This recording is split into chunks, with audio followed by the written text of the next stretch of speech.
Hey guys, Miles today bringing you a brand new video, and in this one we are going to be making some steaks. This video has been highly requested by Hailey in the Create Supply Discord. Now if you guys don't know who Hailey is, she is a graphic designer. She makes graphics for Create Supply sometimes. She makes graphics for Optic Diesel and some pretty big names in the community, and she has been requesting this steak video like every time that I post anything food related in the Create Supply Discord. She also has her own podcast called The Chat, and they do have a partnership with Just CBD Store. So make sure you guys head over to justcbdstore.com and use code CHAT for 20% off all of your CBD needs.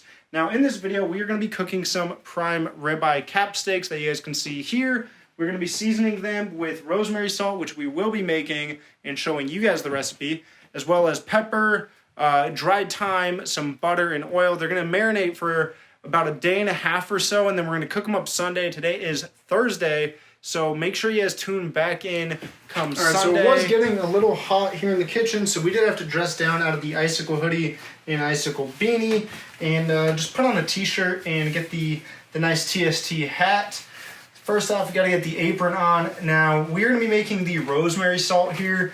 This recipe comes from ThatDudeCanCook over on TikTok. Links to all his stuff, including the video that this recipe is from, will be in the description below. But it requires about 12 to 14 sprigs of fresh rosemary. Luckily, my mom has a very flourishing rosemary plant at her house. So I went and I cut myself some nice rosemary. Again, it's going to be 12 to 14 sprigs of this, as well as 6 to 8 sprigs of fresh sage. Some garlic cloves. It's going to be about 3 to 4 cloves of crushed garlic, and the zest of an entire lemon, as well as 1 1/4 cup of salt of your choice. I'm going to be using Morton's coarse kosher salt, as you guys can see here. All this is going to end up in the food processor or a blender. You're going to pulse it or blend it until you get this beautiful green sand. It gives you a ton of fragrant flavor. Really, really good. I've made it in the past. It has been a while. We've already measured some of the stuff out. Like I said, we have the lemon zest here, but with this rosemary, you're just going to take it and you're just going to, boom, slide it down, take all of that beautiful, beautiful rosemary and throw it into your measuring cup, or you can throw it directly into your food processor. So we're going to just do this with all the sprigs. We have, I think, 13. So we're going to do that, and then you're going to want 6 to 8 sprigs of the sage. Do the same exact thing. You're just going to pop the leaves off. So I'll do a little demo real quick. You're just going to take these, and you're just going to take the leaf off, just like that. All right, boom, just leaf off, straight in. You're just going to do that with all of them. So I'll see you guys in a second once this is all done, and then we're going to go ahead and pulse it. Then we'll move over to the cutting board with the actual steaks so we can throw all the seasoning on there, and I'll show you guys how I'm going to do this marinade.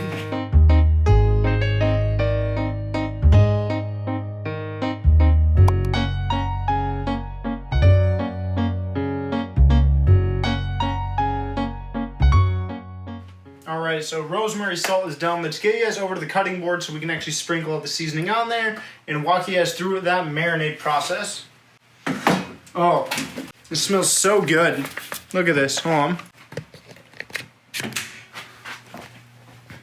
Look at that. So that is the beautiful green sand that we are talking about. And you guys can see we got the setup here. So let's go ahead and get this all good to go.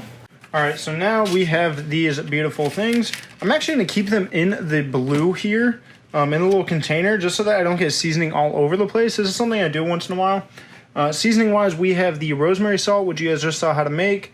We have just regular ground black pepper, some dried thyme, and then we have some garlic. This we're going to crush. We have some neutral canola oil here. So we're just going to put a little bit of canola oil on these things just to help the seasoning stick a little bit. Sprinkle it on there. We're going to coat all the sides, and then I'm going to bring you guys back over to the other counter, and we're going to vacuum seal it all up. So starting out with some neutral oil, let's go ahead and get that on there. Just a light coating. You don't need a lot, especially considering the marinade that we're going to be doing. You're just going to make sure to rub that oil in. Make sure you get on the sides and everything. You guys can see these are thick steaks as well. The only thing I'm worried about in this video, I'm not worried about seasoning. I think the seasoning and the flavor is going to be great.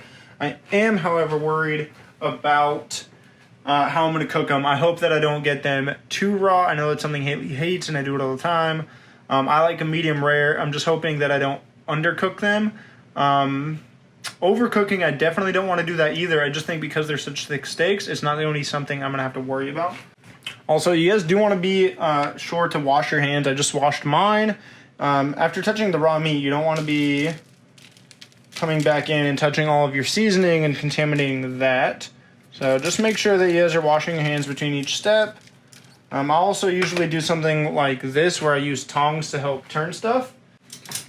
So a lot of times in this situation where I have one hand that's going to be touching the meat and helping to get that seasoning nice and coated, I'll sometimes have a pair of tongs to help kind of flip the meat. So here we have just some rosemary salt. We're going to go ahead and use our clean hand to make sure to get that everywhere, and then use basically a dirty hand to pat that all in. Make sure you get some pepper on there as well. I honestly should be doing this the other way. I usually do. My right hand's usually my seasoning hand because I'm right-handed and I just have more control over how much seasoning goes on there. And then my left hand is typically my dirty hand.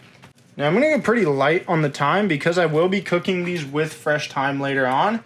The thyme here is actually just to give it a little bit of flavor while it marinades. And then we're going to flip these things over and we're going to do the exact same thing. And then at the end, with whatever leftover seasoning gets into the blue tray, we're going to be rubbing the sides down with that leftover seasoning. Always make sure that you pat the seasoning down as well instead of rubbing it. Rubbing it tends to basically smear the seasoning and you get a lot of uneven coating there. You want the most even coat, make sure that you're sprinkling from up high as well, getting that seasoning nice and even all over the steaks. And then again, patting it, not rubbing it in. All right, and then lastly, just some thyme. All right, and then something that you can do here, you can basically make a bed of seasoning. Just put a nice amount there, get it nice and even. And you can use that to help roll the sides of these things into. All right, so now we have these fully coated in plenty of seasoning. Let me wash up and meet you guys back over to vacuum seal these. All right, so we got our vacuum sealer here. We're just gonna pull it out a little bit. We don't need a ton of the roll here because it's only 3 steaks. Like, really, what do we need that for? We're gonna close it up, cut what we need. We're gonna use the manual seal to basically seal the part that we just cut, so that's sealed on that side, and we can throw the meat in. All right. So now we should have a nice seal here. Personally, I always double seal mine just to be safe. So I'll go ahead and throw that back on there. I'll back it up by just like 1 centimeter or so. And I'm gonna go ahead and do a manual seal again, just giving it a nice double seal on that side to make sure that nothing leaks out. I don't want any of this juice leaving the meat for one, and also I don't want it getting all over my fridge when we let it sit overnight. All right, so now we have a double seal on here.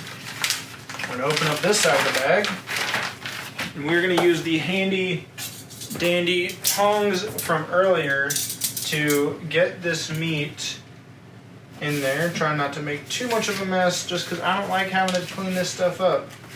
All right, so there's 1 steak, 2 steaks, and final steak here. And spread them out a little bit. There we go. Okay, so we got all our steaks in there. Now the last bit. Okay, we're gonna go ahead and kind of pat that down. We're gonna be throwing, what do I have here? 1, 2, I've got like 7 cloves of garlic all crushed in here. Try to go with roughly like 2 cloves per steak. Just gonna throw that in there. Perfect. Make sure you kind of like even it out. You don't want it all on just 1 or 2 steaks. Ultimately, it's not gonna matter a whole lot. Like, you're still gonna get a ton of flavor in there. Now this part, we have some butter here. We're just gonna throw a few tablespoons of butter in there. So this is already pretty softened. It's just unsalted butter. Probably just gonna do like half of this. I don't know, a tablespoon per piece. We'll go 3 tablespoons. So again, this is already softened. We're just gonna unwrap it, throw it in there. Try to get like 1 piece per steak. And we have, again, some neutral oil. This is just gonna go in there, get a nice little coating. You don't have to do a ton. All right, now let's vacuum seal this. Boom.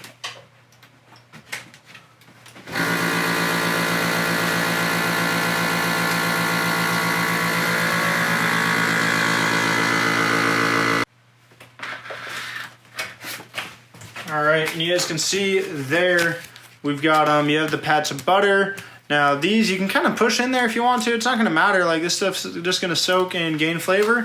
We will pull these back out on Sunday. So I will see you guys then. All right, so the time has come to start cooking. It is Sunday. The first part of this video, by the way, when I was prepping it all, pretty sure I gave you guys the wrong marinade time. This ended up marinating for like 2.5 days, not 1.5. I was off by a day. I thought I was ahead in the week or something. Also, I'm not on a tripod right now, so don't mind if it's a little shaky. But it has come that time. It is Sunday, and it is time to get this meat out of the fridge. Very important here, when you're cooking pretty much any meat, really, you want to pull it out of the fridge about 30 plus minutes before you actually cook it. So it's like 2:30 or so right now. And I want this to be going in and getting ready to be cooked around 3. So I'm going to pull it out and let some of this butter start to melt. Let it come up to a closer to room temperature before throwing it on a hot pan. Super important step. I feel like a lot of people probably skip out on. So pulling this, and then obviously depending on like the thickness of the cut of meat will affect how much earlier you need to pull it, right? Like if you're pulling out like this 2-inch thick steak or something, maybe 30 minutes isn't quite enough. Maybe you need closer to like 45 minutes or so. And if you're doing a roast, maybe like an hour. So pulling this out, we're gonna head to the store, get a couple of sides, probably some bread and some sort of like pre-made salad kit. Don't wanna do too much work outside of cooking the steaks, but we're gonna let these sit the whole time we're out. And then I'll come back and cook these up in about, I'll probably go about 40 minutes just to let this butter start to melt a little bit more. So I'll see you guys when that is done. All right, so the steaks have been sitting out for like 40 minutes or so. Now it's time to put them in the pan. Super, super hot. So we're just gonna put some oil in the pan. It's gonna be super hot. As soon as that starts to smoke, steaks are gonna go in. You don't need a ton of oil because they've been marinating in butter and oil for 2.5 days and they smell insanely good. So again, as soon as the oil starts to smoke, steaks go in.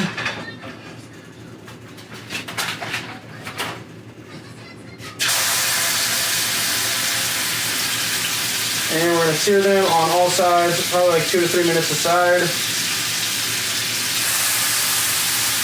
All right, we're gonna flip them once. You should have a really nice crust on that first side after like 2, 3, 4 minutes, depending on how thick the steaks are. You can see the crust there starting to form. Now we're gonna go for like another 2 or 3 minutes on this side, and then it's gonna get a little bit trickier. We're gonna pull them off. They're gonna start to rest. We're gonna bring the heat down, and then once the pan's a little more cooled off, we're gonna bring them back on a lower heat. Throw in some butter, some crushed garlic, some shallots and thyme. We're just gonna baste them, and then that's gonna finish cooking them through to hopefully a perfect medium rare. But we'll see. I'm pulling the first time. Just gonna bring them off to the side. Should have a good crust on the second side at this point. We're just gonna throw them off, let them cool down a little bit. But the main goal here is cooling this pan down, so we're gonna bring it off the heat. We can cut the heat to the actual burner that it's on. Let that cool down as well. Give it a couple minutes and then we'll bring it back on a lower heat to start the basting process. Okay, so they've been resting for about 3.5 minutes. Burner is back on to a much lower heat. We're gonna go butter in. Once the butter melts and starts to kind of foam up and boil, then we'll throw in the onions or the shallots, the garlic, thyme, and the steaks will go back in, keeping it at a low heat, and we're just gonna baste them for probably like 2 or 3 minutes and then pull them, let them rest for about 4 minutes, and then we'll cut them open and see how we did. All right, so now we got onions or shallots and garlic in. Thyme is gonna go in as well. Steaks back in. And then baste. So we're gonna actually keep the steaks up on this side of the pan. I'm gonna get a spoon, and from here, you're just gonna tilt the pan backwards so that all the juices kind of come back down and gather. And you can just slowly baste these, and like I said, this should finish the cooking process. You can also throw the thyme on top of the steaks if you want and baste onto that, and it'll drip through to further flavor the steaks. All right, now when we pull these, One thing that we can do is pretty much throw all the thyme and stuff right over the top of them, then we can use the pan drippings to go right back over the top. And we're gonna let them rest for like 4 to 6 minutes, roughly half the amount of time that you cooked them for. And hopefully we got a good medium rare that didn't get overcooked. In the meantime, while they do rest, we're gonna throw some sourdough French bread in the oven, prepare a little salad, and I'll see you guys once it's time to cut these things open. All right, well, moment of truth, let's cut these things open. They've been resting for like 6 or 7 minutes now. Let's see how we did.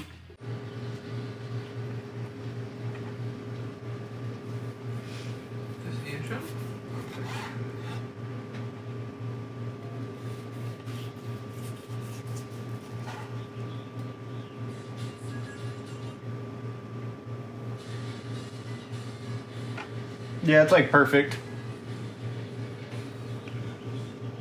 That is perfect. Hailey probably thinks it's too rare, but Hailey just has fucked up taste buds.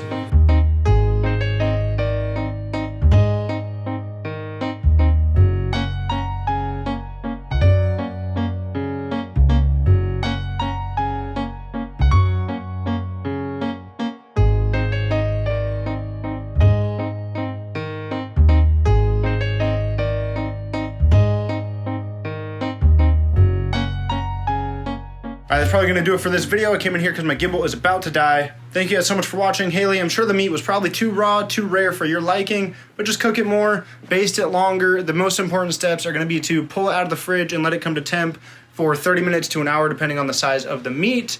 And then making sure that when you're done cooking it, you actually let it rest for a good amount of time. You don't want to cut open too soon, otherwise all the juices are just going to leak out. So you want to make sure it rests for roughly half the amount of time that you cooked it, and then cut into it and enjoy your steak. Thank you guys again, though.